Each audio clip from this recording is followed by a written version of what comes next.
most southern African rural communities, including South Africa's Limpopo province-based Makuya hunting community, hunting revenue promotes wildlife and habitat conservation. It also reduces rural poverty. Sadly, the Makuya hunting culture faces local and foreign threats. In 2019, a Limpopo provincial government department that issues hunting licenses singled out Makuya and shockingly cancelled its hunting license without explanation. They cancel it without even explaining why they are cancelling it. Our community gets something from this hunting, which we are doing it every year, but once they cancel it, it's a problem. Esther Netsivongweni is Africa's only known black woman actively involved with hunting. She explains the Makuya hunting license cancellation losses and how she led the media and court fight to save their hunting culture. So I had to take food from my kids' table so that we can fight for this court. They arrested our hunting outfitter and who had to also pay his own lawyers because I was only supporting community lawyers. So we had two parts of the court. There was at the court at the magistrate level and also at the High Court in Polokwane. The High Court in Polokwane was for community, and at the magistrate level was for the hunting outfitter. And we fought it through until it was taken away out of the roll as null and void. What can we say? It suggests that we won the case. Come next hunting season, there will be no reason why the government cannot give us our hunting permits to continue hunting. We were given ears by international media groups who listened to us, and we believe that strategy really worked. We like hunting project too much around Makuya villages as we are benefiting more, because each and every year if we are hunting, we do receive more monies which can assist our communities to get some foods, clothes, to get into schools. So the hunting project, we like it to continue. We don't want it to be stopped, as we didn't see any other business which can compete with the hunting project. When we are doing hunting, remember, we are doing it in a sustainable way. We are not cutting trees. We are not cutting any grass.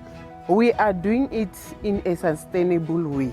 We are preserving and conserving it so that our young sisters who are coming will be able to know the elephant, will be able to know the importance of the animal skin, will be able to know the importance of seeing impala.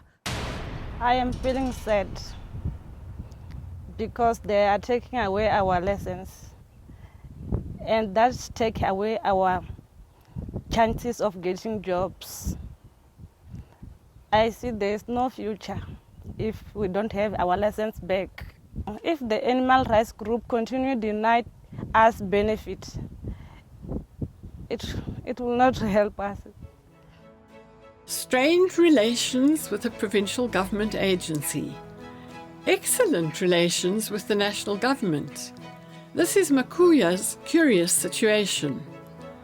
This year, the National Department of Environment, Forest and Fisheries is releasing a grant for the construction of the Makuya Wildlife Training College, the Makuya Nature Reserve Conservation Project, and infrastructural development. Yes, our department, Limpopo, is giving us a very big problem. But the national department is supporting us. They are even giving us funds to renovate our camps, to do our roads. Yes, the government is bringing a wildlife college at Makuya, We are very happy about it, and it's going to help a lot of young people in terms of having a lot of understanding in wildlife, and also it's going to decrease the statistic of poaching, because now they will be having a more understanding about the importance of the animals. You know, the provincial government is always threatening us. They once called us in a meeting with the MEC. He was stressing the point that if we don't want to declare this park, they will never give us any permit to hunt. Doesn't make sense, because the people are claiming their land back, and we cannot, for now, give the land to the government again. Yes, we are appealing to the Department of Environment, Fishery, to intervene, because we don't want this land to go away from us. I think this park is one of the beautiful park here in South Africa, or even in Africa. So that is why we find officials wanted to take these parks to do their own businesses instead of supporting the community. So I'm appealing to the state president of South Africa. He knows very much about this industry of hunting, that we want our license back so that we can hunt, because most of the vulnerable people are getting jobs here. The ownership of natural wealth can be a blessing and a curse.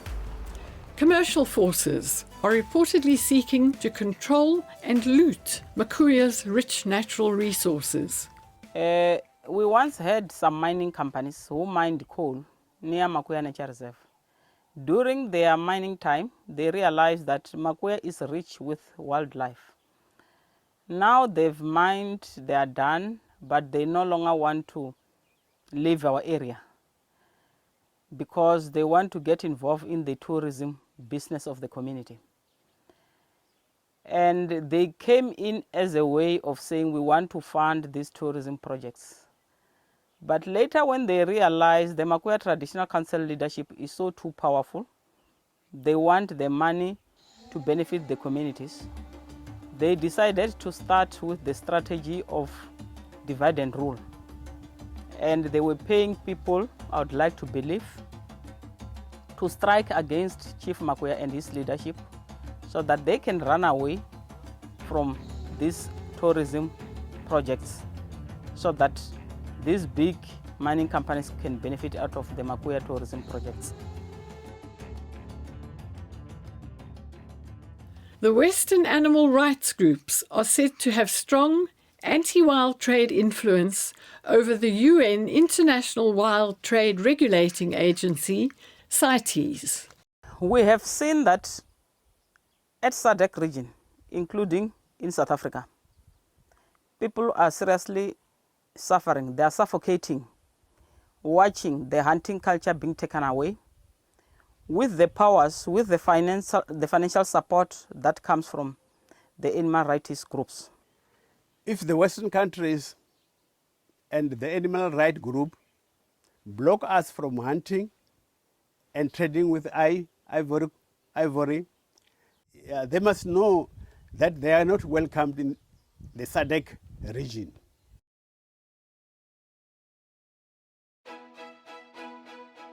Makuya invites wildlife-rich rural communities from the Southern African Development Community, also known as SADC, to join them in taking to the International Court of Justice the brave fight against the Western animal rights group's violation of Africans' constitutionally protected rights to hunt and benefit from the ivory trade. And we invite the SADC communities, including South African communities who have already approached us, to unite so that we can take this case against the animal rights groups at the CITES level, at international level, at United Nations level. We at SADC region, we are aware that our governments have protected the ivory stockpiles for years and years. We were really nearly broken down when we heard that the Kenya ivory stockpile has been burnt down. We want to take this fight at CITES level, and we will be united more than before for us to be able to be allowed at our government level to be able to sell our ivory stockpiles. The COVID-19 pandemic hit, and cash-strapped Africans wished to use the wild trade revenue to conserve the continent's iconic species and habitats. The last option is to show the world how the Western animal rights groups influenced wild trade bans and taught Africans to convert national parks into crop and mining fields. Should we take the fight to the level of the CITES level, the United Nations, and we fail, and we take our fight to the International Court of Justice and we fail, we as the SADC communities will be left with no choice but to come back and unite with our communities and ensure that we change all our national parks, all our reserves to crop farming and also to cattle and goat farming, because that's where we will be making some kind of livelihoods for our people.